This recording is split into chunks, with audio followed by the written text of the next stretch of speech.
most people in Australia would have known about the project that I created called 8ball in Australia, where we travelled around the country with Yeah. a caravan.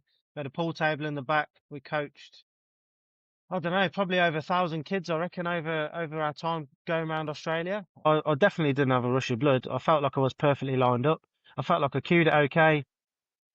It just come off thick, and I don't know why. Honestly, give me a new lease of life in the game. Like the hunger's back, the desire's back. The lion within is roaring, and it's ready to go again. If all you feel as though you can do is half an hour of absolute quality practice, then just do that. Don't force yourself to do 3 hours. You're not enjoying it, and you're getting frustrated, and you start to sort of create really bad technical flaws as well because you're being lazy on the shot. Today's episode is brought to you by Mr. Minute Fountain Gate. Mr. Minute provides shoe repair, key cutting, car keys and remotes, engraving, watch servicing, and sharpening. Run by Australian legend of pool Tim Shelton, they have lots of great personalised gift ideas. Tim has 20 years of experience in engraving and can even use laser engraving for customised designs. Get 20% off in-store when you mention 8ball FM at Mr. Minute Fountain Gate. Ladies and gents, very special guest with us today.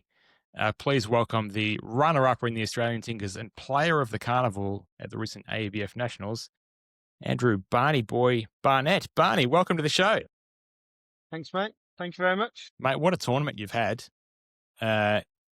You must be pinching yourself in more ways than one, I imagine.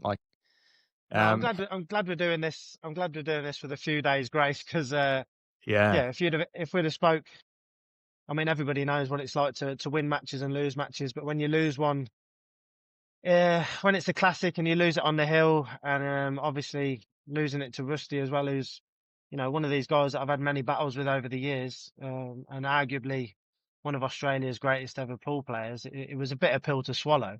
But when I look back on the whole tournament, I went there with a very different mindset this year. Like normally, I always go there to do my best and do my job for the team, etc. But I actually had it in my head that personally, I wanted to go there and just perform to the best of my ability. And I knew that if I did that, then I'd go well in all the comps. And everybody wants to win everything, obviously, but it's in your own head. I don't know if you actually believe it all the time, but I went there this year believing I could win every single tournament. And although I didn't win, I didn't win the singles, the teams event was out of this world. Like I can't describe the feeling. I've never had a feeling like that in pool before. And I've won team events before, but not like that. Like it's you. I mean the guys in the comments tonight, in the commentary, they'll be able to tell you what it feels like. But I think as well because Queensland hadn't won it for 20 years, it was kind of like etching our name in history. I think everyone very special night. Everyone really loved it. Like you'd go on hill with Rusty in the Australian singles title. The teams event comes around, and you got the opportunity to pot the winning black ball. I think everyone kind of loved that moment for you. That definitely. You got over the hill. It was a really kind of special moment to see you give it the little fist bump just before you potted the black. I noticed there was a trend of that this year. Well, there was. Yeah. Risky business that, Where Vic's obviously going for Victoria, but if there was going to be a team to beat Vic's, I'm happy it was Queensland, and if someone to knock in the black, there was something about you just lining up that nice easy black, looking at your team. Hey, we've won this, boys. That it just kind of just felt like a little bit of, not redemption's not the right word, but it just felt like. I think everyone just felt good for you, because obviously you've been so close twice now to winning the Australian title, and there was sort of like, okay, he hasn't gotten that, but look at this, look at how good this is, look at how good his team's going to feel, and look at the smile on your face. It was nice because it was only a few hours prior you were not smiling, so it was it was nice. I was happy for you. No, I appreciate that. So I was there 20 years ago, actually, when Queensland won it last. I think Jamie was too. Were you there, Marty? Gold Coast? No. Gold Coast. I was not there on Gold Coast. Yeah, 20, I have 20 fond years memories ago. of that trip. Fond memories. Yeah, interesting one, that one. But yeah, 20 years ago I was there. So Jesus Christ, long time ago. Long time ago. Yeah. Yeah, go. So do you think that going into that teams match, having lost the singles, and I know it's hard to make the comparison because only one of the two results can happen, but do you think going into the final as the runner-up made it easier for you to play in that teams event? Or do you think if you had won it, you'd have just been on cloud nine and been absolutely flying and it would have been easier that way? Yeah, good question, Jamie. Good question. Because it was like you say, only one of them results could actually happen. And what I was very proud of is the fact that I did a post in the afternoon just saying that it was time to pick myself up, dust myself down, and then become the player that I'd been for the 2 weeks with the team. You know, I had to turn into that player again. I couldn't let the boys down. I couldn't let myself down. And obviously, you're representing the estate, and it's a case of just getting out there and doing the job. And I actually felt in the final the most comfortable in the team's final. Sorry, I felt the most comfortable I had all week. I think the emotion, the atmosphere, the fact that I don't know how many people were in the room, but 97.5% of them wanted us to win. There was only the Vics in the room that didn't want us to win. You know, every other state wanted us to win. The Kiwis wanted us to win. The locals wanted us to win. So every time you looked at the crowd, it just gave you that extra bit of, confidence and that little pump up. You know, the fact that you could play to the crowd, you give them a bit of a G up and they responded. You know, it's not like I was a Queenslander playing in Victoria. Look at the crowd and they just look at you with daggers. It was like everybody wanted to jump on the bandwagon. It was an amazing feeling. I actually felt sort of kind of immortal out there. It was a really weird feeling to be in such a high pressure environment, but feel like you're actually flying, like you're actually playing at your best pool of the week. And to show that after losing to Rusty was a true test of my character, I guess. And to come through that and to show that the player I am or the player I can be under that sort of pressure was it was such a proud moment, and to etch ourselves into history books with the Queensland team. And like I say, the feeling, that the actual emotion and the feeling of winning that team's event, even the semi-final against the Vics, like we came through, it was 11-all and myself and Joshua Hands were on the last two frames and we got us over the line. Young Josh took out a finish that was far beyond his years. Yeah. But mate, this kid's a superstar and he's going to be in the game for a long time. But yeah, he got us over the line 13-11. The feeling of winning that match was awesome, but then just the way the final went, you know, we got off to a great start. The Vics came back at us. We held them off. They came back at us again, and then we knew going into that last set that they were going to come hard and they were going to come strong. They were never going to throw the towel in. And me and Josh thought at one point we wouldn't even get to play. Like we just thought it would be done and dusted. But obviously, I think, like you say, Robert, it's kind of written in the stars that. With the carnival I had, and obviously missing out on the singles title, it was kind of fitting that it was me that potted the win in black. I was just lucky in that position, you know. Well, you were too good for 10 days or 2 weeks or whatever it was to only win like a player of the carnival. Too good. Like, you were too good. You did so well in so many things, and if you guys didn't win that, then obviously you still win player of the carnival, but that's just an individual you thing. Yeah. It wouldn't feel like it was justice, you know. It would have felt very strange to, like, if you were to look at your frames won compared to frames lost over the whole carnival, pull everything together, you would think that would at least win a couple of things, and it did. The team's title and player of the carnival, so it felt right.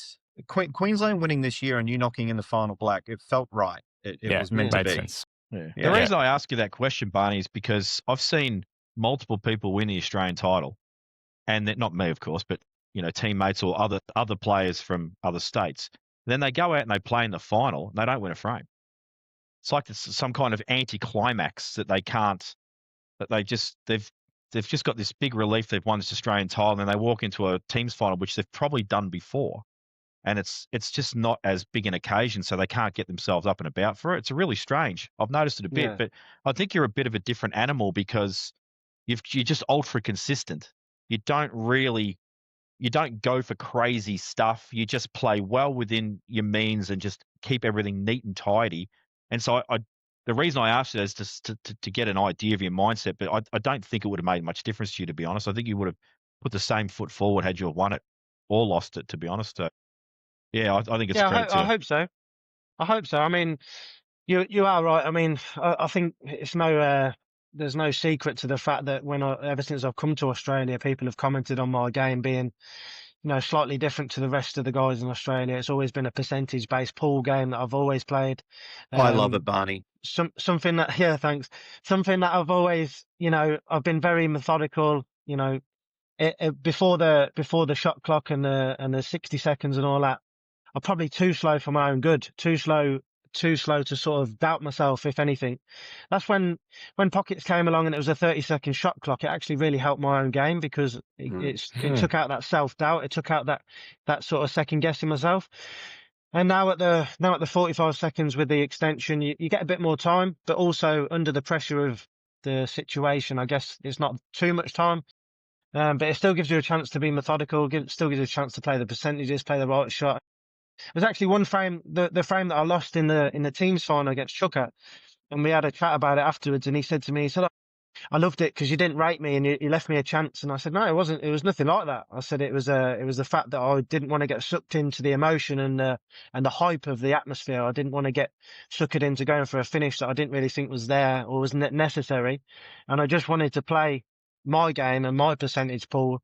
And as it happened against Chuka, I played one shot to sort of kill a cue ball onto the rail, and it rolled off a touch and left it bouncing off the rail, and he decided to go for him, and he took a good finish out, and hats off to him. It's just it was the only frame that I lost in the final, and the only, you can say it was a poor shot or whatever you want to call it, but at the same time, I probably could have gone for him, but I think it would have been out of character for me to do it in that situation when, the pressure is on, the crowd's really hyped up, everybody's sort of like in the zone, but for me, it was like I had to sort of look from an outside perspective and just think this isn't the time to get suckered into that. It's the time to just woe down, do what's right for the team, and play a real sensible frame. It come back to bite me, but that's just the way I play. It's just the way I play the game. Well, certainly the way you play the game, Barney, worked well for the whole tournament. 81% in the stats in the team's event, gents. Barney shots. Certainly, we're not going to question your judgment on those things like that. That's ridiculously good, Barney. Congratulations. Thanks, mate. Do we want to analyse the singles final a little bit? This might be we might open some wounds here, Barney. We can go through it. We can go through it, mate. I've got to face the music. You can't shy away from these things, And at the end of the day, like Robbo said, I've been to 2 singles finals in 3 years. I've lost 10-9 in both. That black against Stone Stenhouse will haunt me till the day I die. Yeah. But at the same time, not many people have been to the Australian singles final. Not many people have had a shot to win the title, and I've been there twice, and I've been on the hill twice. And you're still one behind Woodsy. We're still one behind Woodsy, yeah. Still one behind Woodsy. I think people as well. You don't realise how hard it is to actually make the Australian singles final generally. To get there, and then when you're there and you don't win it, the mountain you've got to climb again to get there again.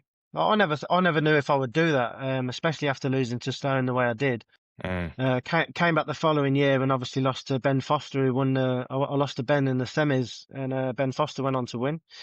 And then obviously this year to come back again, dig deep and try and do it again. Rusty's an animal. He's one of them guys who you know what you're going to get. I knew exactly how I was going to play the match, and the match was going pretty much in my head as well as it could have gone. I felt great. I don't know how far back you want to go in the match, but I did feel great at 8-4 up, and I had 4 balls on the black left to play. That's where we're going, Barney. Yeah, that's where we're going. But the thing is, at that point, I've watched this shot probably, I don't know, half a dozen times. I didn't twitch. I didn't chuck the arm out. There was no chicken wings. There was no slapping the ball. I remember in that time, I felt very in control. I felt very confident. I'm 8-4 up in the Australian singles final. It's like dreamland, and Rusty just missed a very low percentage shot on the black, and I've got 4 balls on the black, and I know exactly what I wanted to do. And when that ball's come off the bottom rail, I'm trying to come up and down the middle of the table, and it's ended up coming off.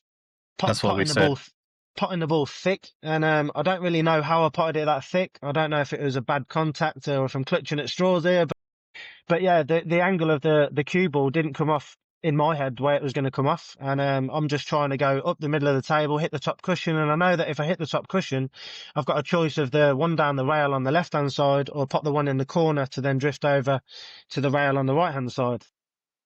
Well, it's funny how you talk about the whole final and you bring it to that one out, and none of us mentioned it. And this was the out that we This had was the ready. This was it, because it's just it was interesting. a And out of the turning whole, point.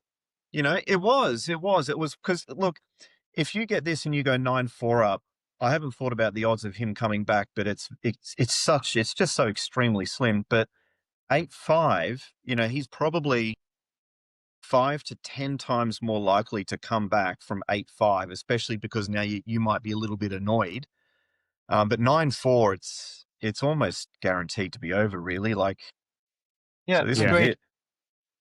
Let me just do a quick run through the match to this point. So the first 3 frames, I think, were just kind of a bit tic-tac. You were both settling in the match. Frames 4, 5, 6, and 7. Rusty reverse master. The next frame, you clear on your first visit. The next frame, you master. The next frame, Rusty masters. So then there's this spate of outs that happen. And that last one in frame 7, where you get to 4-3 up, you go on a run of 5 frames in a row. And we get to this 8-4 match here. So Rusty's now kind of left you in this position.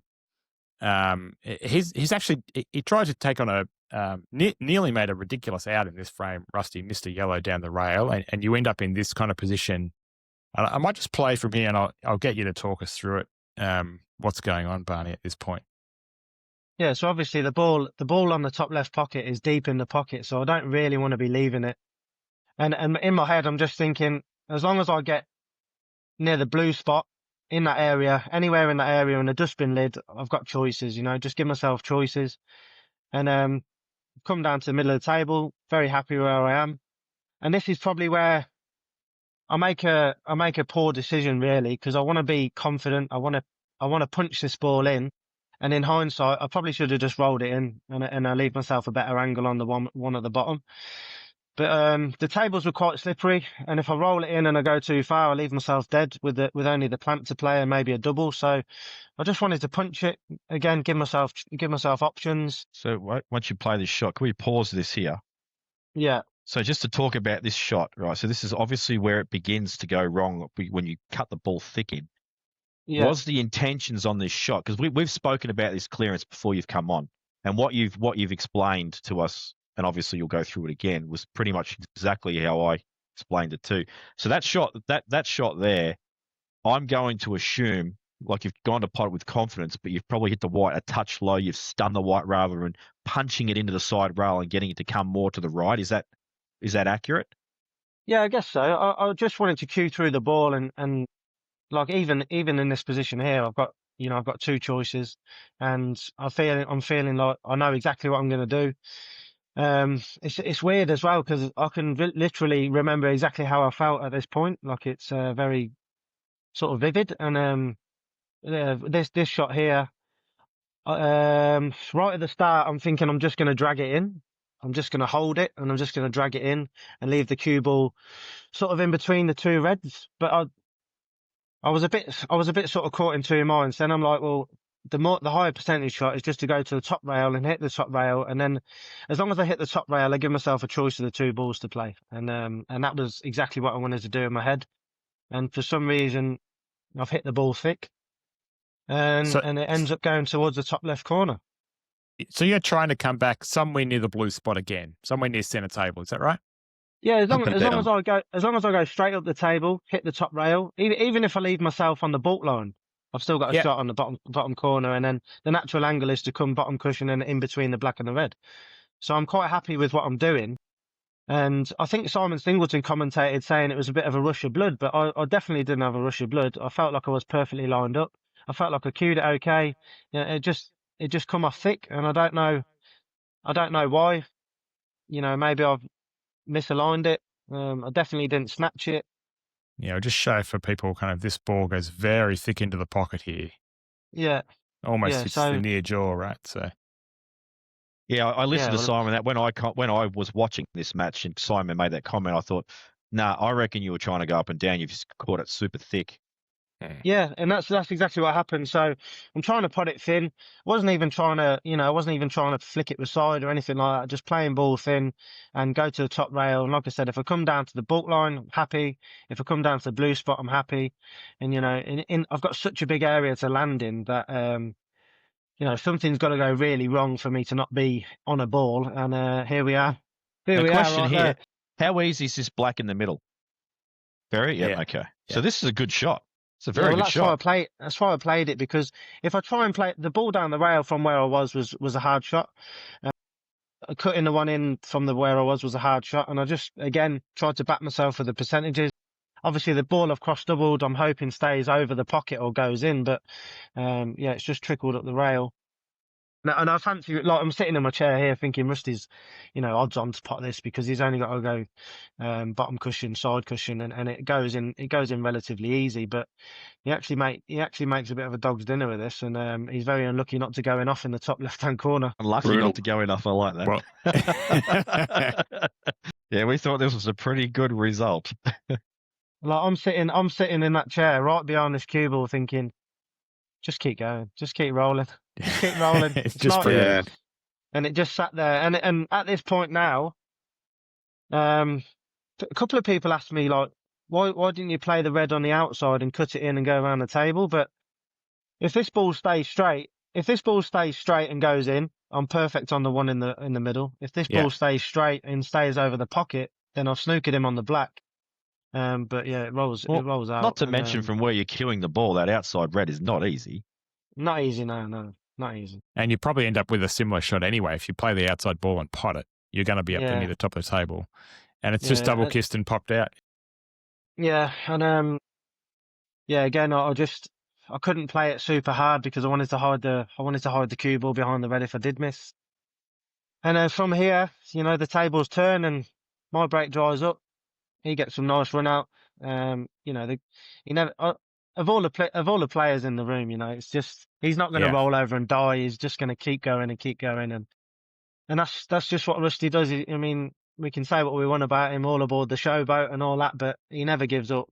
He'll always fight till the last frame. And I mentioned to get to that frame, you went on a 5-frame run. Rusty wins that frame, which begins a 5-frame run for Rusty. Yeah. Yeah. And he gets to 9-8. He gets on the hill first, and then you make a master break to get it to hill, and then we go to the decider in that final frame.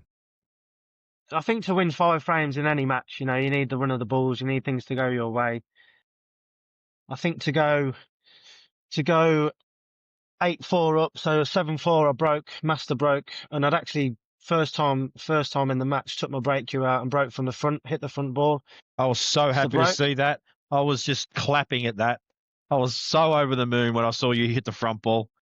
Hit the front ball, hit them great, master break, and then obviously I don't take the out at 8-4 up to go 9-4. And then my next 2 breaks, I've hit them arguably better than the other break, and absolutely crunched them. No balls go in. Rusty rolls them in. So when I actually analyse the match from an after, from a hindsight point of view, there's so many things that had to go his way for him to get back in the match.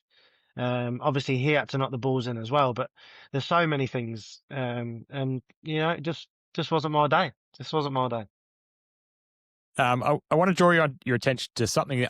This is the final frame, so this might be a little painful to watch, but I was just going to draw your attention. I guess Barney's watched this 10 times himself. 10 times, minimum, yeah. Something unusual happens. Something that I haven't seen before happens right at the end here. So this is. I'll fast forward this. You missed this, Blake. You're going to play this. What? Yeah. Watch Rusty Wheeler coming in from the right of screen. Watch Rusty Wheeler's mouth as he's walking to the table here.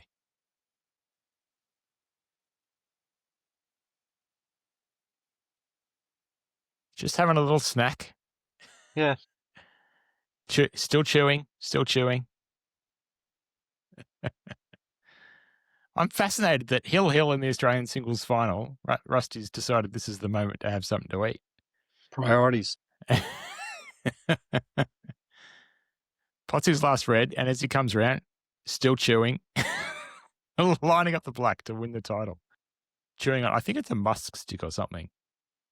And he had something sugary and sweet. Yeah, there's no one like him. There is no one like Rusty Wheeler. I got no idea what he was chewing on, but he did it through the match maybe 3 or 4 times. And I don't know if it's something just to control control the nerves. That's what I was saying. Chewing on something just to take your mind off the situation and the nerves. But because obviously when you're way behind in a match like that, you don't really think about winning it until you get in front. And he wasn't in front until he got on the hill, and then obviously I master broke, so he didn't really get to have a chance to think about winning it until it's 9-9. So yeah, maybe just putting something in your mouth to chew on it just relaxes you. Maybe I'm not sure, but he would have a reason for doing it. I'm sure it's not something he did subconsciously. So your last red, I was talking to Justin about your last shot, and he had an interesting shot yellow? that So I just wouldn't mind. Oh, your last yellow, sorry. If we can bring that up, just want to get your thoughts on that one, and then we'll be done with the that one. the autopsy. Yeah, it's just fascinating, some stuff, and you don't often actually get the chance to pick someone's brains like this. So Justin was saying to obviously pot the yellow, but pot it sort of thin so the red just goes onto the rail, and then play the black down in a rover, and Rusty would be left with a very, very tough opening shot. Was that an option? What was your thoughts here? What was your priorities? What did you want to do? Well, my first thought is I've overrun the white because I wanted to leave it at a narrow angle so I could run the cue ball across the table and back across the table towards slightly towards the middle pocket. So I've come too far out and left a sort of iffy angle. But the way in my head, like it looks a bit easier on the TV than it did in my head. But in my head, if I hit this yellow hard, there's a chance it might double kiss and not go in. So I just really want to sacrifice the position to give myself a shot on the black. So I'm just trying to slide the yellow, just literally trying to slide the yellow in. Never ever thought it wasn't going to go in. Even when I hit it, I just felt like I'd hit it good. And did you hit it a little bit thick? Maybe, maybe. But we're just obviously we've all seen how big that top left pocket is, and that one just sat there. I don't know, mate. I didn't feel like I hit it bad when I hit it. I felt like, I knew I was going to be leaving myself a tough black, and I was happy to leave myself a tough black. And yeah, like I said, I didn't want to try and pot it hard and screw it in, try and get closer to the black, because then if I double kiss it and it doesn't go in, I tried to play it on the safer side, and yeah, it just didn't drop. So yeah, too thick. It's caught the red thick and then hit the left jaw again. Too thick, but I'm still astounded on this table that hasn't dropped. Yeah. You hit it Yeah. at the perfect combination of weight and angle for it not to go in. Anything else and it goes in. Anything Yeah, else, you just love a shot at that black, even if you're Chinese snookered or something, just a shot on it. Yeah, and I think that's all you can ask for is and that's why I played it that way. Like if I was trying to get on an easy black, and I probably would have screwed it in, thinking, cushion red into the pocket, screw down towards the black, and leave myself an easier black to roll in for the title. But I just had this thought that it was going to double kiss on me and leave it over the pocket. So I just figured just slide it in and take the harder black, and I, at the end of the day I was going to back myself to knock it in, and we'll never find out now. No, maybe next year. Maybe next year. Maybe next year. Now, so Barney, you'll be back to have another crack next year. Let's make sure we get that officially. Yeah. Yeah. So obviously after winning the team's title, we had a chat. The Queensland team. We had a chat with the boys. The way the rules work in Queensland 8-ball is that if you finish in the top 8 of the medals, which I did, and if you represent at the World Championships, which I'm planning to, then you get an automatic spot back in the state team the following year. So last year, that's how I got my spot last year. I was very open with people during the year, saying that obviously going to Ireland, there was a lot of build up. There was a lot of politics. There was a lot of issues. There was a lot of my mindset was quite frazzled, to be honest, and I was I was very open about the fact that Ireland was going to be my last tournament. I was done with the game. When I did my speech at presentation, I didn't shy away from that. And I was very outspoken about it as well. Like even in Ireland, some of the other countries were like, "Oh, we'll see you next year." I said, "No, mate, I'm done. I'm finished." And I couldn't really explain why, and I still can't explain why. To the full details. I did promise when I spoke to Mark earlier in the week, I wanted to come on here and be positive about everything. Nationals was a great thing. So I'm not going to harp on about the politics side of things. But at the end of the day, I went to Ireland thinking it was my last tournament. I wanted to come home and have a break. But when you've got an Australian jersey on your back and you come home and you try and hand it in, you try and give it away, it's a hard thing to do. Yes. So hard. And I come home and I had a chat with Char. So Charlie, my wife, for anybody who doesn't know, I had a chat with Charlie, and we had a sit down, and she just said, "Look, I don't want you to regret it in the future, giving your Australian jersey away because of what's happened this year. I want you to give yourself every opportunity to keep that jersey. And if you decide not to go to Morocco next year, that's on you. But if you don't go to nationals, then you don't have the choice to go to Morocco and carry on representing Australia, which I do. I love it. I absolutely love it. Very, very proud to represent Australia, the country I call home now, and it's it's something that I love. I love doing it, and I didn't want to give that up. And obviously I had people in the camp from Ireland, guys that were going to nationals, Cale Barrett, Josh Gorski. We were still speaking about it, and they talked me into going as well. But yeah, the chat with Char basically was had to give myself the opportunity to put myself in that position. And that was what became, the fact that I put everything I had into this nationals to make sure that, number one, I'll give myself that opportunity. And by doing that, I know I'd do a good job for the team. And it's honestly given me a new lease of life in the game. Like the hunger's back, the desire's back. Like Robbo said before, like the lion within is roaring, and it's ready to go again. Well, that's the thing with you, Barney. Like anyone who's spent any time with you or like anything like that, you're such a sweetheart. You're like you, Mikey Cacciola, and Cale Barrett. You're all like the nicest people in the world. But I just happened to mention those two. Just they're the first ones that popped in my head. But when you play against Cale and Mikey, now that I'm thinking about it, they're still that really nice guy. There's something about you. I've only played you once, and it was in the final of the Pro Series, and we had a great match. Something about you, man, like it was a really good standard. Like I would make an out, almost like a bit of a statement out, and then you would do one too, and you'd be like fist pumping and everything. I'm like, whoa, this guy, where's this nice little sweetheart guy gone? No, you were out for blood. You were at war. You were like, and you were so confident, and I could feel your confidence around the table. Like you were there to win, and not just fall over the line or have a scrappy. You were there to like destroy me, and it actually made me lift. And that was one of my favorite matches of all time. Was that final that we had, because I felt like it felt like playing James Delahunty, like you're just in this battle. It was amazing. It was absolutely amazing. I told you I'd love to play in the same team with you one day. I would absolutely love that. Before we put the Qs away forever, I'll fly to Queensland for a year and I'll play for them. Cal, you will. Get that on record, mate. Get it on record. We've got it. That match at Pockets. I mean, actually, I don't know why, but I've got a history of being involved in these classics that I just get edged out of. I mean, the one with you, obviously the two singles finals, the money match with Woodsy a few years ago, Hill 23-22, whatever it was, 40k on the line, just absolute thrillers. But I think when it comes down to the clutch end of the match and the emotions there and the intensities there, I think it just brings out the best in me. I don't know why. I had a chat with Rob Bowen earlier this week, and he said the best thing he's seen about me in the singles final and the teams final was me actually, letting it go, letting the emotion out, and being that person Rob knows. Like Rob's known me for 30 odd years. Me and Rob have been mates, and he knows that I'm so passionate. And I think anybody who knows me deep down knows I'm the guy who wears his heart on his sleeve. I'm very passionate about things. When I talk from the heart. I don't script things.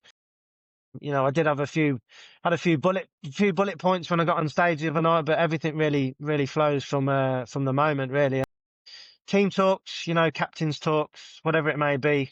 I try to just let it out, and I think people genuinely can relate to that. When you talk from the heart and when you say it how it is, and you wear your heart on your sleeve, I think people connect to things like that. So that's who I am. That's who I've always been, and that's who I'll always be. And I think if you try and fake something like that, you come across totally different, and I don't think you can fake it. So yeah, that's just me. Well, never change, Barney. Yeah, good on you, mate. We've loved watching you, and we love your passion on the table. And you call yourself a proud Aussie. We're proud to have you as an Aussie as well. Good luck in the Worlds. We'll be, hopefully you go. We'll be watching. We'll be cheering you on. And yeah, I'm going. So you obviously, you're capable of winning the world title. Do you reckon?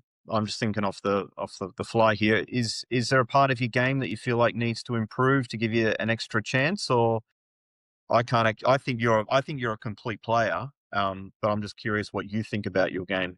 Yeah, I'm already into it, mate. I've already got a list. A list. I've already got a list. Yeah, I mean, I'm 100%. I know I'm good enough to be the world champion of Morocco. Like, I don't doubt that. I know my game's good enough. I know I've got the talent and the skills.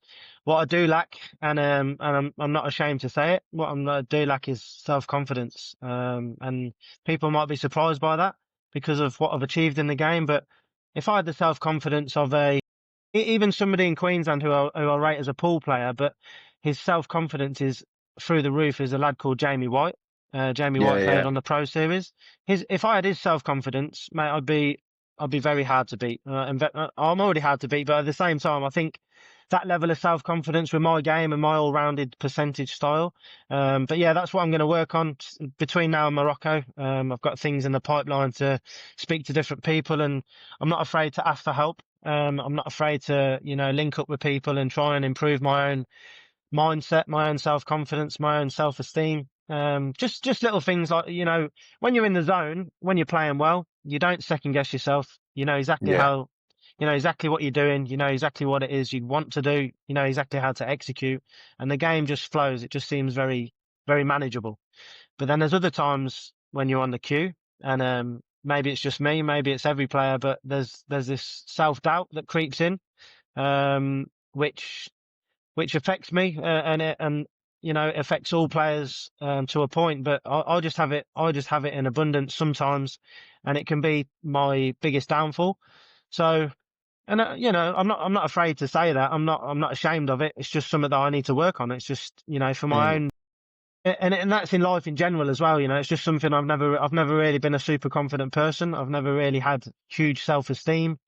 And I guess that's why sometimes I come across as shy, or, sometimes people will say I'm, even to the point where people think I'm arrogant because I don't talk as much and I don't interact as much. But that just comes from me just not having that persona to go into the middle of a group of people I don't really know and interact with people.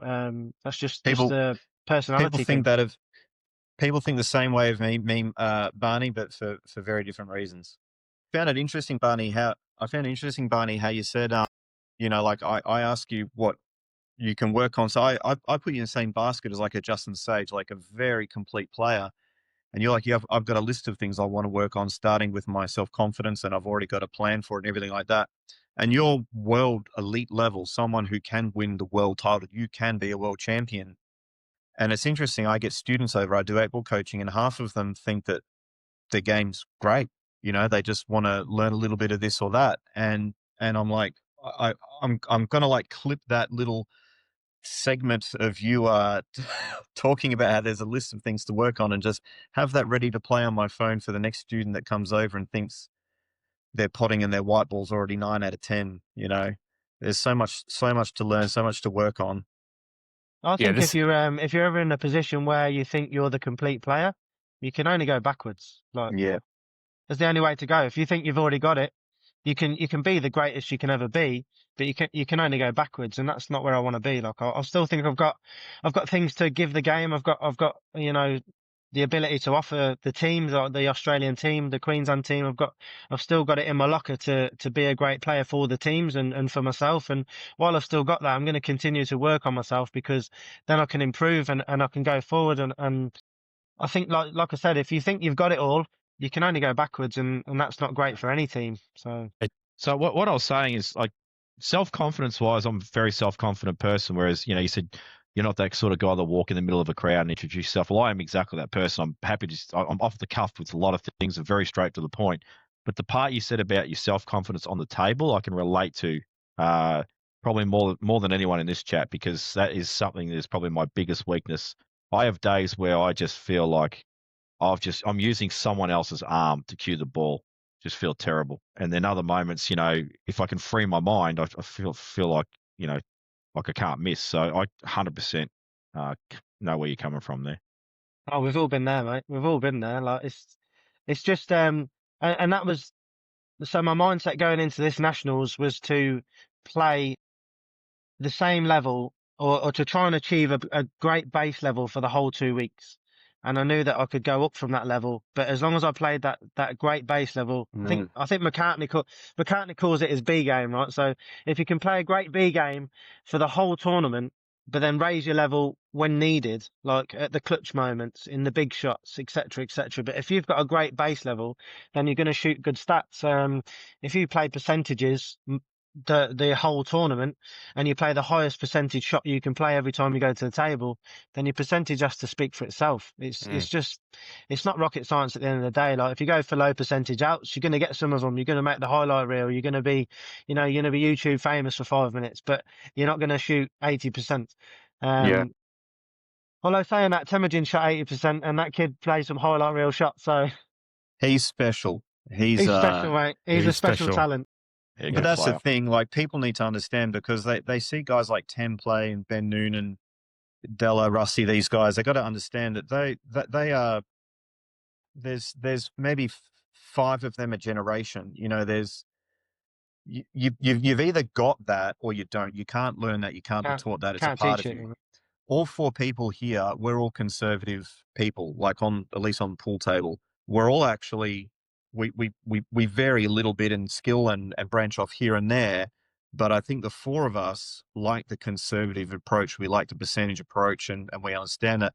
A mistake I see with new players often, especially at nationals, they'll go in with the conservative approach.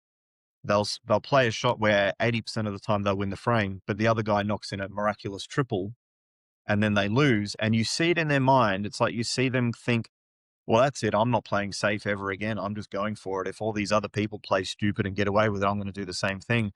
But they've just got to understand that, sometimes you play some safeties and the percentages, and it bites you in the ass a couple of frames, and sometimes that's early. And stick to the plan, stick to the course. People deviate too quickly. It's a long time at nationals. And something I said, especially to the first year players, and I'm sure we're gonna mention the tables, but what I did say about the tables to the boys before we even started is that there's gonna be a lot of frames where you think you're gonna get another shot on these tables, and you're not gonna get another shot, because balls are gonna get knocked in. People are gonna be very confident of knocking them in, and what you think is a tricky ball might not be a tricky ball in their eyes, but also they might miss a ball, but it slides in on a new cloth or the generous pockets. And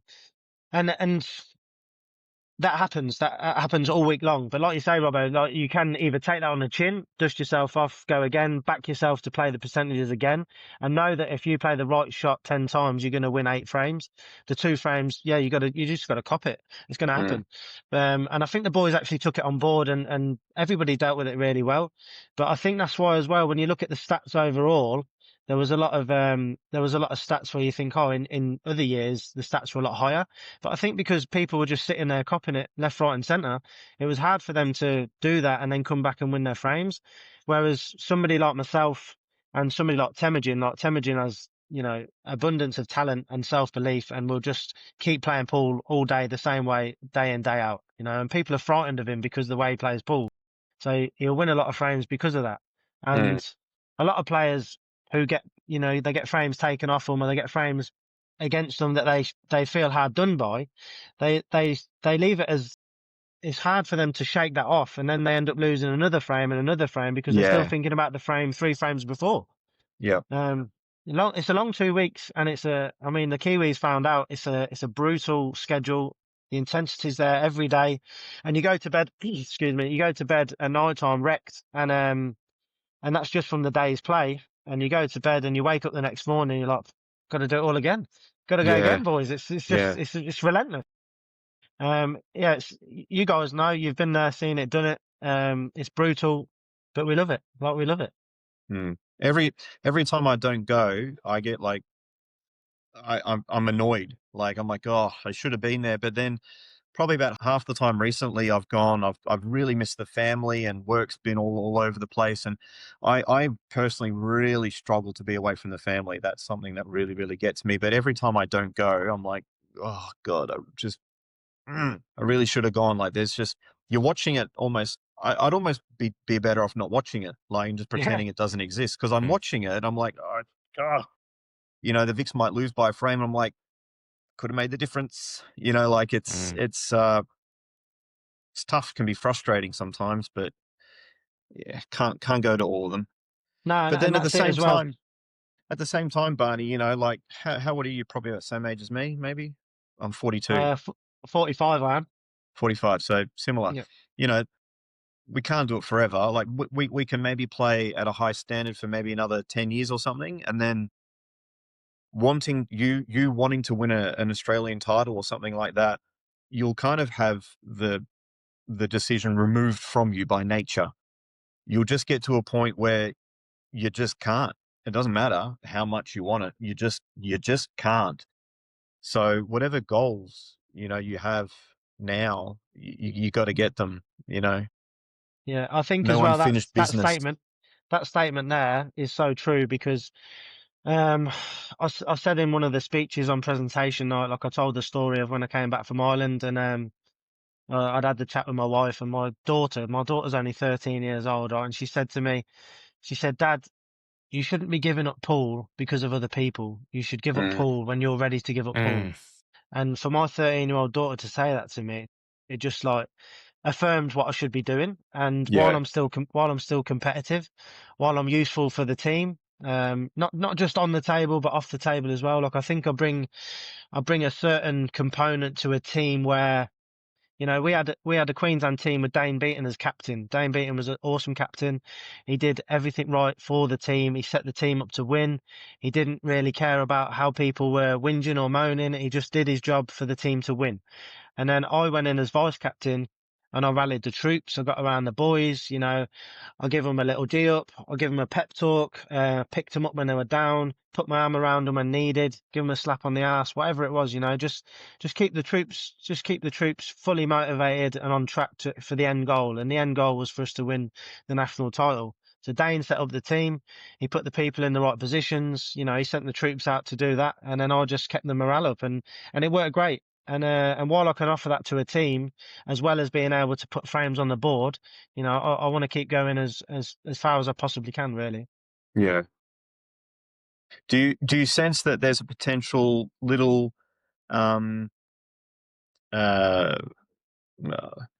legacy opportunity for Queensland at the moment? Like with you and Dane Beaton playing back, if you get guys like Thursby and like you guys can, Shannon Purcell, you guys can get stronger from what you have now as well. Do you see the potential to go on a bit of a run? Yeah, I do. Yeah, because next year Nationals is supposed to be on the Gold Coast.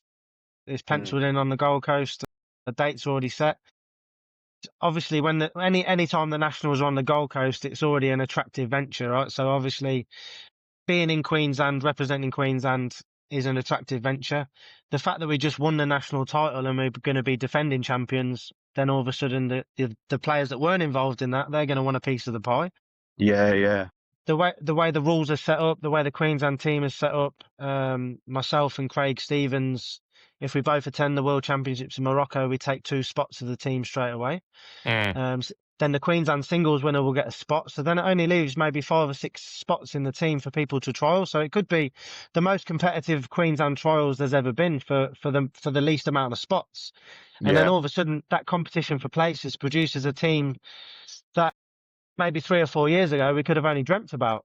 Yeah. And there was a lot of chatter before this nationals, big names missing, etc. But you can only beat who's in front of you. You can only do your job on the table. We knew that going into the titles this year, we were with a very good chance. I wouldn't have classed us as favourites by any stretch, but I knew we'd be in the mix, and I knew if we could get to the finals, that then it's anybody's game. Like I think pool is like that. Yeah. If you make the finals, then it's whoever comes out in the finals with a red hot crack. I believe the same in Ireland. Once we got to the finals in Ireland, I tipped us that we could win the World Championships anyway, but I knew once we made finals, we just had to have things go our way, and we could have been walking away with a world title. Wasn't meant to be. What actually happened over there? Because you guys quarters or semis, and it was In the very world, one-sided. Yeah, the semis. We world. lost to England in the semis. Yeah, so It was very obviously one-sided. What I actually don't know what happened. I haven't spoken to anyone who was in the team about it. What actually? Because it was like 11-2 or 3 or something. Yeah, something along them lines. It was very similar to the year before, to be honest, mate. It was like the year before we went with a team on paper that you'd say wasn't as competitive, obviously, and we made the playoffs. We ended up playing Malta in the playoffs, third. I think it was third versus sixth, and we turned up against Malta, and 45 minutes later, we're out of the World Championships, lost 11-1. And it felt like we'd been hit by an absolute hurricane. Yeah. And then we go back the following year, we play the rounds, we top the ladder, which puts us through to the semi-finals, but then we've got an evening off, which in a way is great, but also that meant that England were coming off a win against Northern Ireland on the TV tables, which in a way give them the upper hand, even though we were top of the table. And then we go into the match, and I think we just, the start of the match was one of them which we go for finishes, and if we get them, the match goes our way. We've probably gone a bit aggressive too early, or people have gone for outs that maybe in hindsight they shouldn't have gone for. Obviously I wasn't playing them frames, so in there I can't call their shots for them, but I know when I got to the table we were way behind. I just tried to do my bit for the team, and unfortunately I lost my frame as well. So by the Was time it a one-table format? two table format. Oh, okay, yeah. yeah. But again, it felt very similar that this year we weren't really in the match. We're in the world semi-final, but it didn't feel like we actually played in one. It was quite bizarre, to be honest. And we didn't have any time. We didn't have any time to celebrate the fact that we finished number one in the room on the ladder, which is an amazing achievement and one that should be celebrated. But obviously, you've got a semi-final to play the next day, so there's no time to even think about it, really. When we won it those years ago, 10 years ago, how long it is now, we played, I think it was Wales in the quarters, and that was on 2 tables. And that was race to 11 as well. It's a shame that MASH wasn't televised, because that was just rack. My God, the standard was so high. And we just got over the line in that match. So that was a really good win. And it felt the match is sort of almost out of control. And then when it got to the semi-finals, we're playing England, but it's then the one table format. So if you go behind, if you go like 3-1 down, and let's say you're up 3-1 down, Barney comes in, you can really slow the pace of the match down. You have obviously got to get to the table, but if you get to the table and the balls are maybe, do I attack or defend? You can defend, and you can really slow the pace of the match down. You can just settle things down a little bit. But the 2 table format on the smaller tables, there's that many racks ran, and there's before you know it, 3-0, 4-0, 5-1, 6-2, 7-2. Like, it just gets out of hand real quick. Do you think if it got to the single table format, was it on the big or the small tables? No, it's the same size tables, yeah. So it's, okay. They use the big ones same anymore. size. Oh, No, right. Oh, no. They're exactly the same tables as what we used on the outside, but the TV tables, as usual, just a little more slippery. It was, I mean, they were like ice rinks, the tables in the TV arena. And we had our chances early, but once we didn't take them chances, then I think England won a few off the snap. And once they got that big lead, they're not world champions so many times for nothing. It was, there was no disgrace in losing to them boys. They went on to win the final, and hats off to them. Just a shame that we went with a team that I 100% believe could have been world champions. Still would back us to win the world title if we sent the same team, but unfortunately, we'll never get that chance to do that again. But in saying that, the team that's going to be going to Morocco, from all accounts so far, from obviously the chat just after nationals, who's going to go, who's not going to go. We're going to be sending a very strong team. We're going to be sending a very strong team. So I'm excited about it. I'm excited to be. I'm going to be going with the wife and kids this time, taking the Great. family, and just having a great experience, because I went to nationals this time to. The emphasis was on enjoying the experience, and I wanted to go there and enjoy every day as much as I possibly could. And the same will be this. It will be the same with the world titles. Like I'll get myself in prime condition as much as I can, and I'll make sure I'm ready to do my job for the team. But I'm going to go there and soak it all up and take in the adventure alongside the actual playing the World Championships. Good on you, Barney. Now, we've kept you for over an hour after what we thought might be a half-hour chat. It's flown by, mate. I've enjoyed it. It's easy. Easy. It's easy just to keep going. This happens to us all the time. To be honest, like at nationals, I don't know if you guys know, but I don't drink anymore. Like, so I don't waffle on in a drunken state, which I've done many times in the past. But I actually enjoyed the socializing at nationals. Meeting or seeing people that you don't get to see very often, but also meeting new players. There was a lot of talk about the Kiwis that joined in this year. Met a lot of new faces that I'd never met before. Obviously, I know Simon very well.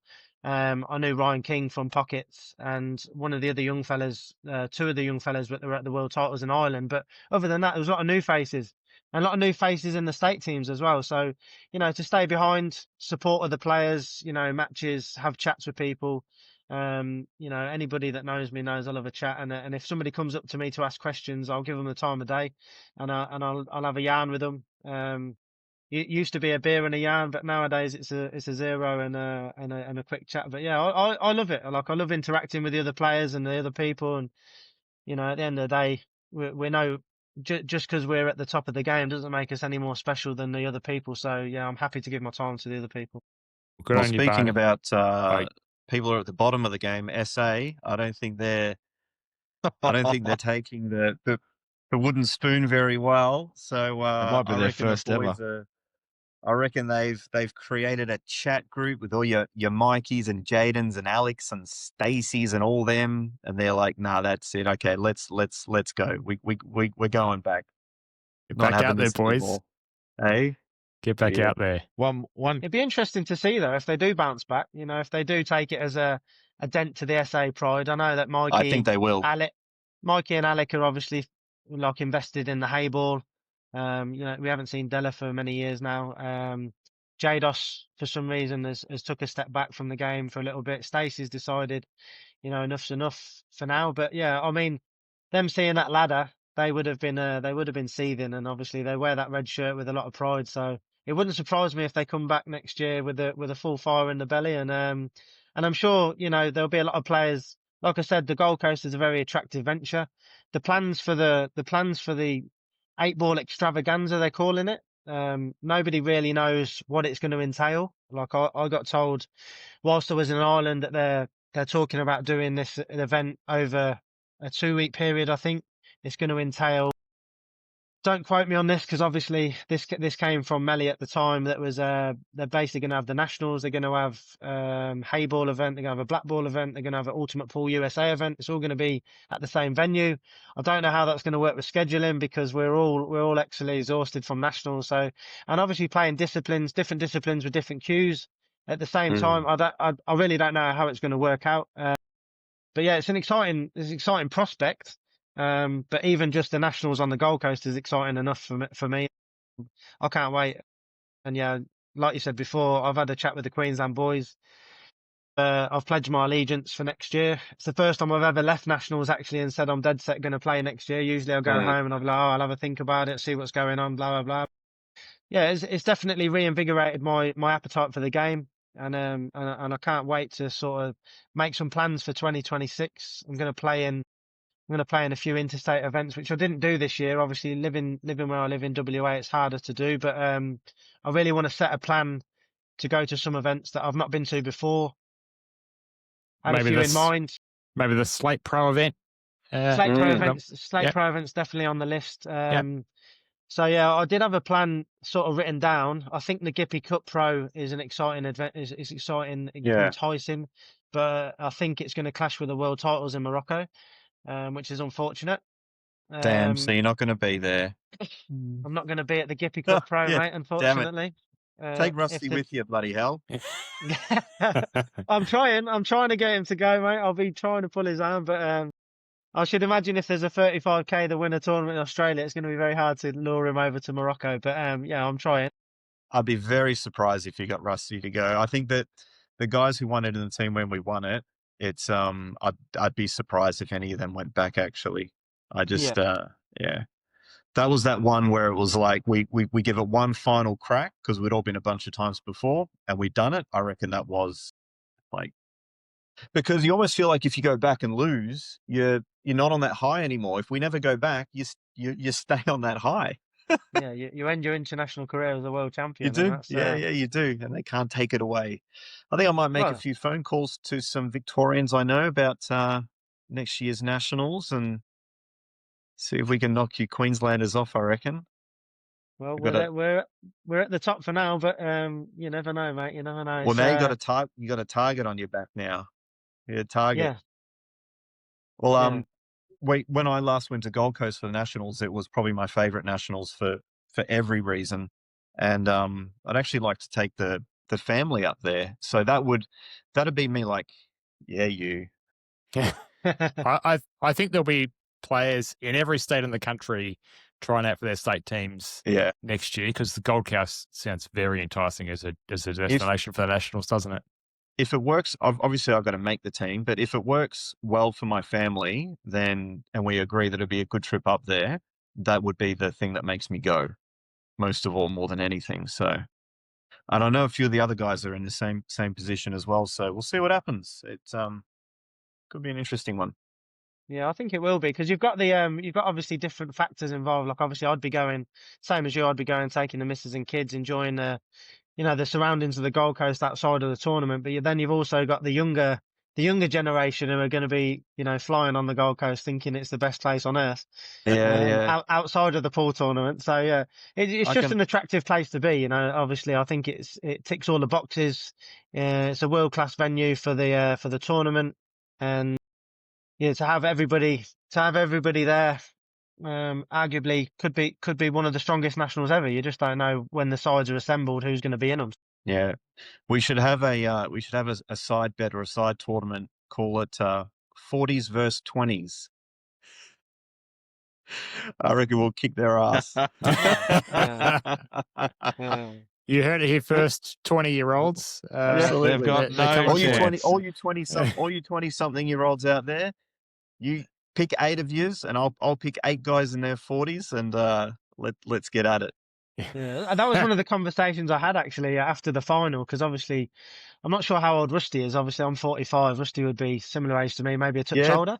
Mid 40s, I'd say. Mid 40s, yeah. So obviously for us to be the last two standing in that final and be in our 40s was quite a significant achievement really when you think about it. But obviously the problem there is you've got a lot of superstars in the under 23s that can't play in the open singles because of the rules. They have to choose one or the other. So I'll just give my opinion on this while I'm on here. But I actually think the under 23s division, the way it is in Australia right now, it kind of hinders these young superstars in the game. It Absolutely. It delays their progress to becoming Australian Open team members. It delays their progress in the game to becoming, elite level players, and it holds them back for way too many years, in my opinion. I think they should be. I don't know how we can do it. I don't know how the ABF can do it so that these guys can play in the Open team, play in the Open singles, but not be disregarded for the Australia under 23 team to go to the world titles, because they're basically choosing to play in the under 23 so that they can make the under 23 team for Australia. but because they don't have the option if they play in the Open team, they get disregarded for the Australian under-23 team. So if they could play in the Opens, play in the Open singles, which is where they should be. These kids are, already some of the best players in the country. They should be in the Open teams. They should be in the Open singles, and they should be given the chance to make the Australian Open team before they're 24, 25, 26, 27 even, because some of these state teams, to make them once they turn 24, it's no easy feat.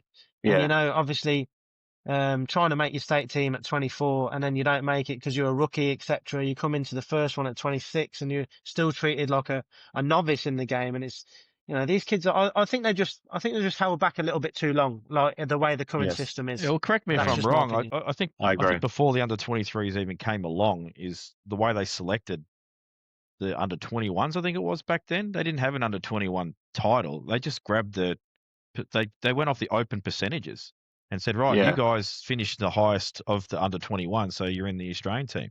I personally think, and no disrespect for these kids that are playing under-23s, because they've obviously got their own personal goals, but I think get rid of it. I think you're spot on, Barney. I think it's holding these kids back from being future Australian champions earlier than what they could be. And if you want to still represent Australia in the under-23s, you don't make the Australian side in the Open. You select the under-23 side based on the statistics in the Open side for that category. They still get to represent that team internationally. They just don't have an under-23 title to play for. I think that definitely they should be playing the Open. All these kids should be. And I know a lot of very strong Victorian players play the under-23, but all of them we would prefer playing the Open. Even if it took one of their guys' spots, I'd prefer to see these kids playing and getting much better. Yeah, I agree. And I'm not so sure. I'm not so sure I'd scrap the under-23s. I think the under-23s does have a place in nationals. I think for the guys who can't make their Open state team, for them to get more experience on the national level, I think the under-23s is the perfect breeding ground for them guys. But I just don't think the guys who are at the top of the under-23 tree, who should be playing Open team and they should be playing Open singles and potentially making Australian Open team to go to the world titles. Some of these young superstars in the game are, very capable of making shooting 75% stats in the Open team, which gets them in the Australia team. Easily could do that. So 2 or 3 of them. Yeah. No doubt about that. Do we even have them back? Do we even have an under-23 tryout in Victoria? Do we have one of them? I don't think we do. I'm not sure. Not sure how do they select the team?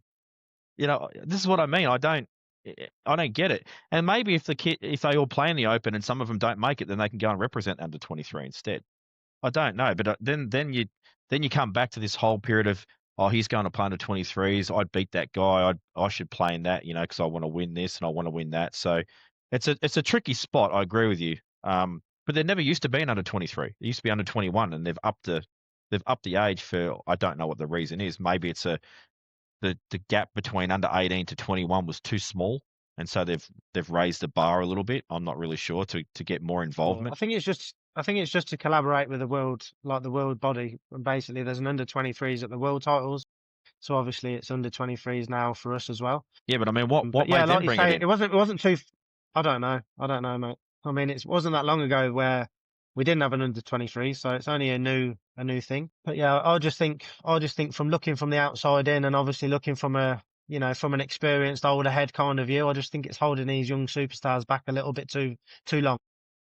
Well, they're supposed to be playing like the Open teams when they're 19, 20, do their apprenticeship, do their schooling, work, shoot 50%, 60%, and then start knocking it off the Australian teams. Start getting some respect and experience. So then by the time they are in their mid-20s, they're becoming vice captain and then soon to be captain. There's a progression there, but the longer these guys stay in this bubble where they're protected from the Open players, the longer it's going to take for them to move out of it. And then, are they going to be that small fish in the ocean kind of feeling? Like guys like Joshua, Hands, and Dempsey and that, like I wouldn't be surprised if they played in the Open. I wouldn't be surprised if that was the grand final. They're so capable of it. I think that my advice to all the guys playing in the under-21s who are capable of doing very well in the Open is, you've had your time in the juniors and in these underage categories. It's time to move on, because if you don't, guys like me and Barney, when we're 58, are still going to be beating you. And we've got Time to move on. certainly in Victoria. Like I know Aaron Marnie won the Victorian title as a teenager. Benny Noonan won the Victorian title as a teenager. Like there's absolutely Guys, capability yeah, there to perform guys, at the highest Well, level. Justin Sage guys won the like Australian title at Della- 15. That's right. Yeah. Justin, Della, Benny, you know, so many of these guys were just so deadly by the time they were in their late teens, so deadly that by the time they won a couple of tournaments, got that little bit more confidence, and then hit 20, 21, they're the best players in the country, and everyone knew it. You know, that's what's just lacking with these younger players right now. I'm not scared to play any one of them because none of them have won anything, maybe a tournament or two. You know, it's not scary. You know, I remember a 20-year-old Delahanty was terrifying, you know, and he's just kept that the whole way. I think these guys, they need to break out and become terrifying. Until you're terrifying, people will just continue to play well against you. Yeah, and back then the juniors, they were almost forced to play in the Open because there wasn't any junior tournaments other than the under 18 or under 15, under 12, state singles and nationals. Everything else was just open. And I remember Ben Noonan when he was a kid. He was terrible. Like, he was talented, but he was terrible. But now, 1 year later, I'd see him again. I go, oh my God, this kid is a freak. 1 year, Yeah. 12 months of playing time where he's obviously played flat out, gotten better. And suddenly this kid that I just thought, he's not really any good. He's incredible. The shots this kid plays is no fear, just absolute talent.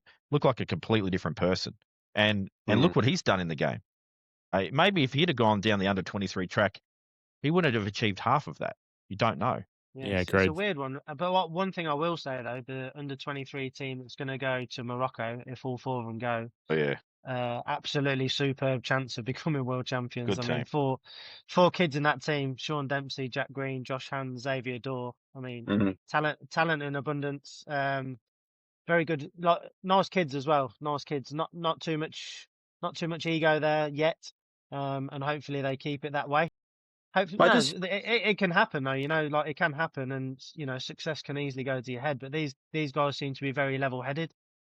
And I think they'll gel well as a team as well. I think there's instantly roommates there because you've got two Queenslanders, two Vics. There's instantly Scott Stubble's partners there. So it just seems like a naturally made team with a lot of talent in it as well. And I think if they go there and they back each other and they believe in each other, then they're a very strong chance of becoming world champions for sure. Yeah, I agree. Those four names that you read out, I just imagine if they're in the Open team with guys like you, Cale, you know, a Jaden D'Amica and a Ben Foster as an example. I feel like that they should be a part of those teams. The guys, like when I was making Australian teams every year, it was the same guys every year. It was me, Woodsy, Rusty, Sage, Ben, McCartney, Scary, you know, and then you sprinkle in some other ones here and there. I'm sure I'm forgetting some. It was Delahunty. It was just the same of us all the time. And then that we all just grew together and bounced off each other so strongly that we all became dominant together. And then there was this age group below that of like Nathan Neems, you know, Gus Giorgio, Ricky the Emery. Fosters, Ricky Emery, you know, and there's others. There's probably half a dozen others. They never gelled at the right time to retire us older guys and then come through and push us out. Always, you know, it was always two or three of them playing at a time, and then the other 5 or 6 weren't playing. So it was this weird generation that they never gelled. Like, can you imagine if you know, half a dozen years ago, the Foster boys, Gus, Mikey, Ricky, you know, Jaden, and there's 4 or 5 others that I could mention. If they all really got together, went over to England a few times together like we did, and then eventually you're going to go back hardened and even better, and then what's going to happen is the next age group under that are slowly going to filter up into them. But because this age group under us sort of missed out, and now it feels like this next age group under them, they don't have, like, notice how I said like 40s against 20s? Not 30s. It's like we don't have any 30-year-olds playing. Where are the 30-year-olds? Where the hell are they? You know what I mean? It's really weird. Like I could tell you 10 awesome 30-year-old players and they're all retired. Like it's something weird's happened there. So now we've got all of us who are old and we've got these young people coming through, but they want to stay in the under 23s. This weird 15-year age gap or 20-year age gap there. It's 20 years now. This weird 20-year gap with what the hell's going on. We're not old. Well, we're supposed to be. We're not old. We're supposed to be. We're But, established. well, look. What about you? Barney's still got the hair, but he's going grey. Definitely. A few more greys after last week. Like I just wonder, like fast forward your mind 5 years from now to nationals, who are the 12 players getting called up? You know, I just wonder if Woodsy decides to play and Benny and myself and Mick Scarry and these guys, I almost feel like we just make the Australian side at will because these guys who are in their 30s don't play and never kicked us out. And these guys in the 20s aren't pushing their way in quite hard enough. Maybe I'm wrong. We'll see. Yeah. Just something I've thought about since the Nationals, you know, seeing the amount of guys that were playing in the under 23, the amount of good players. Like we're not talking about the average Joes. We're talking about, you know, guys that can go on to be great pool players in Australia, like you say, make open teams in the future. But they could be in their late 20s to early 30s before they really get the chance, and it just seems like it's, I don't know, it just seems like it's way too delayed for me. But like I said, it's only just something I've thought about recently, and I just wonder if there's a way that the ABF can integrate the under 23 players playing in the Open without them being, you know, not allowed to play in the under 23 team for Australia at the World Titles. Yeah, it's probably just a scheduling problem, largely. I'll ask you a banter question while we're organising all this, Barney. What was the reason for the blue glove, mate? Oh, look at that. Oh, look at this. Special guest. Special He's guest. like, I don't need to be on. I'll just practice. Oh, Neil. At least we know he's practicing. Yeah, it's just. Hello. Mark, when I do these exercises, I saw your comment the other week where you go, oh yeah, Neil does these. He may miss one, but he still clears it. I don't miss them. And I always make 147s. And if I miss, I start again. Bye. That was a good shot. A lot of check side on that one. Multitasking. I love this. We need to do a podcast episode where we're all just at the table He's just doing drills. practicing. Hey, Jamie. Jamie, I did hear your question about the blue glove. Yeah, what's the go with that, mate? Mate, it was a bit of a... It was actually a good job I took it because I bought some new gloves to take to Rockhampton. But I'd always played with the gloves that have the fingers covered. And I bought some new ones that didn't have the fingers on the end. And when I got to Rockhampton, every time I broke, the cue got real sticky on my fingertips. And this blue one was the only one that I brought that actually covered that amount of my fingers to stop the stickiness. It was real humid up there, obviously. And it was I think it was like a $4 Temu special that actually just arrived just before the Nationals. You probably didn't even order that colour. It was actually a win, mate. So it was, yeah. If I hadn't have took it, I'd have been ducking to the Capricornia Sports Club to get a different one. Come on, Neil. Whenever you're ready, mate, just knocking your, like, 147. What are you up to? Yeah, this one's tough. This is a tough shot. He just bangs it in. This is 119. This is a tough shot. I'll just pot it anyway. That's good. Yeah, but loads of side. It's not ideal either. What's that? So that must be 113, is it? Yeah. We've got a player in Australia that just plays everything with loads of side as well. It's easy, apparently. And now that's it. That's end of break. There's absolutely no way. Absolutely no chance. Yeah. Play a double. Special top spin off the top rail and then just hold for the green. Play a Marcus double. It's a good try. I have to start that one again. Indeed. How are you, Neil? Yeah, very good. Hold on. Never actually met, no. I obviously know who Neil Robertson is, but we've never met in person, no. So nice to meet you, Neil. Neil, this is welcome, Barney. Mate. Nice to meet you too. Did you, Barney, I don't know if you caught any of the Australian Nationals, but Barney just came runner-up to Rusty in the singles. Hill. Right. Oh, unlucky. Yeah. But I didn't know. I saw some controversial pots. Yes. there was a bit of a talk about the table. Barney was actually on There's the one with Rusty that went viral, I think.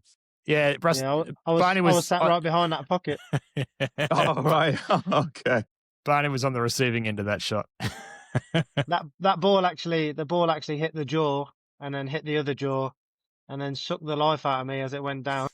Yeah, because it didn't stop as well. Momentarily. It didn't Tiger actually was put- stop. Yeah.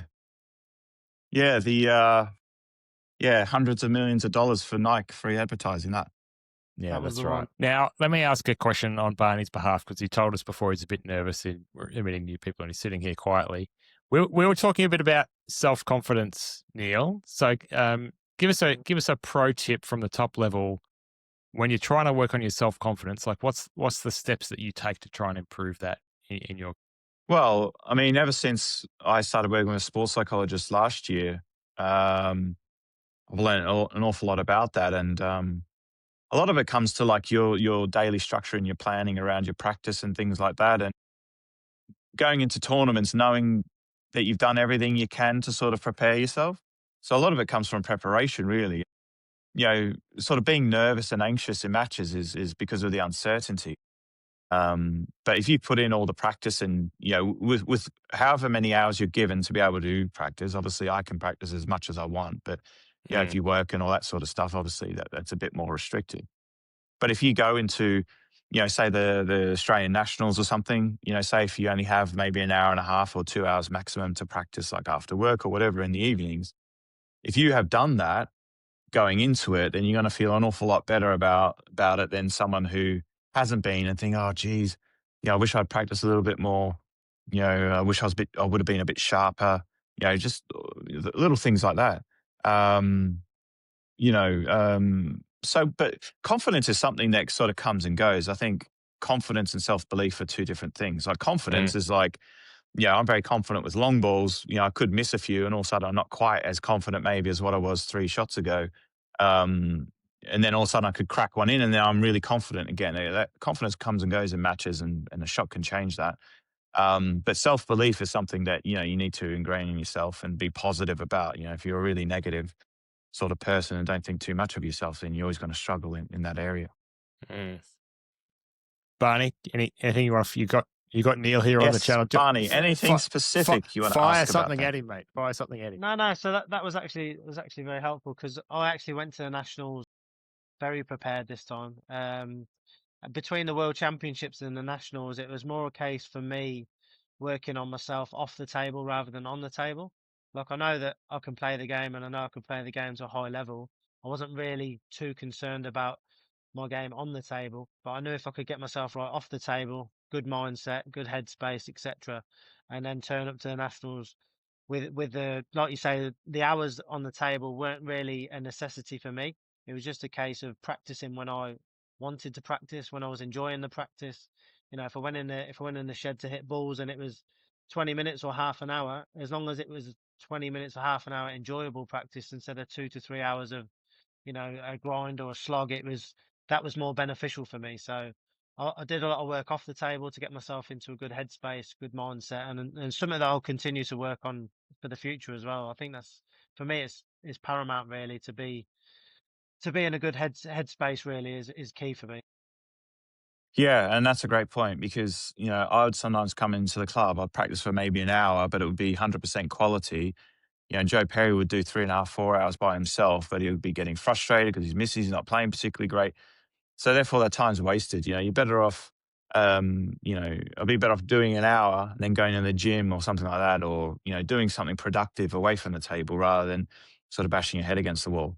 And that's, you know, that's a great example of what to do is about the quality of practice, not the amount of practice. You know, no one's ever sort of, you know, no top players really sort of like done that where they've just forced themselves to practice. And then, and when you're practicing, and if you're not doing the right things, and you're creating bad habits.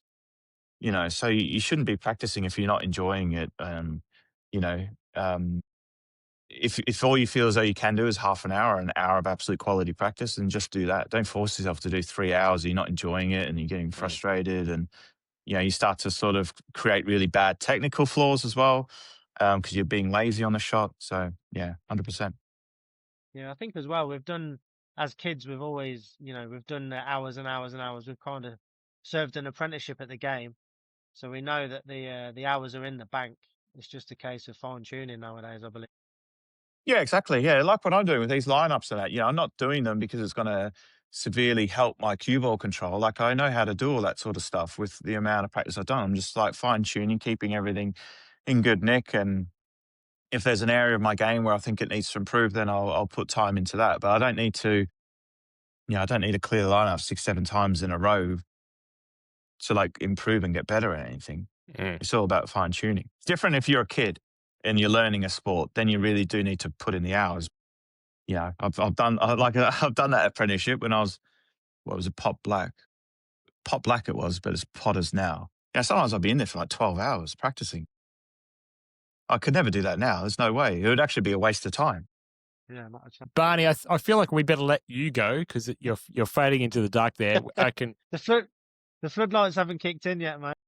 No, that's right. So, mate, thanks for joining us. Congratulations again on your Player of the Carnival win and congratulations to that. And being runner-up in Player the of the Australian Carnival. singles. That's a big one. That one. Yeah, shot just over 80%, Neil, in the team's event. So hard to get a frame of Barney this year. I remember anyone going to the Nationals was always like Mark's always talked about it and scary. Like Player of the Carnival. That's like, that's a pretty awesome award to get for sure. Yeah, very happy with that, mate. Very happy. So yeah, it was a good 2 weeks. It was overall the standard. Our shot was very high, and just couldn't get over the line in the singles final. But rusty. Another day. Congratulations again, mate. And like I said, we'll be cheering you on in the world titles. So yeah, good luck over there. Hopefully we'll speak again before then. Yeah, thanks for having me. Where is that next year? Yeah, nice meeting you, mate. Morocco. It's in Morocco. Oh, wow. Okay. Not in Blackpool. Nice. Shot. Not in Blackpool. Yeah, I mean, that's right, I think you're going to enjoy Morocco a bit more than that. Yeah, for sure. Blackpool, dear me. Good on you, Barney. Cheers, boys. Thanks very much. See you, buddy. Thanks, mate. See ya. All right, see ya. Yeah, mate.